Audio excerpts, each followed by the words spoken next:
ఇప్పుడు నేను అందుకనే పట్టిసీమ ప్రాజెక్టు తీసుకొచ్చి కృష్ణా డెల్టాకు నీళ్లు ఇచ్చాను. దానికి మెయిన్ పర్పస్ ఏంటి, నీళ్లే రావడం లేదు, బాగా లేట్ అవుతుందని ఇచ్చాను. పట్టిసీమ నీళ్లు కూడా బిగినింగ్ లో జరిగే ప్రాబ్లం.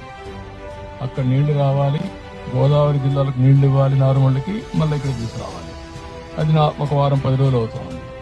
దీనికోసం ఇప్పుడు ఆలోచించింది ఏంటంటే తొలి చేత పెట్టుకుని మేము మేలోనూ నీళ్లు ఇచ్చి జూన్లోనే మేము నార్మల్ వేసుకోగలుగుతాం. జూన్లో వేసుకుంటే ఇంకా అర్లీగా వస్తుంది, సైక్లోన్ మీద పడకుండా పంటలు వచ్చే పరిస్థితి వస్తుంది. ఇవన్నీ కూడా రైతాంగంలో డిబేట్ జరగాల్సిన అవసరం ఉంది, చర్చ జరగాల్సిన అవసరం ఉంది. రైతులందరినీ ఇన్వాల్వ్ చేస్తాం. 5-6 నెలలు ఇన్వాల్వ్ చేసి లాభసాటిగా ఏ పంటలు వేస్తే ఆదాయం వస్తుంది చర్చ ఇవన్నీ చేస్తాం. చేసి వ్యవసాయాన్ని ఏ విధంగా ఆదుకోవాలని ఆదుకుంటాం.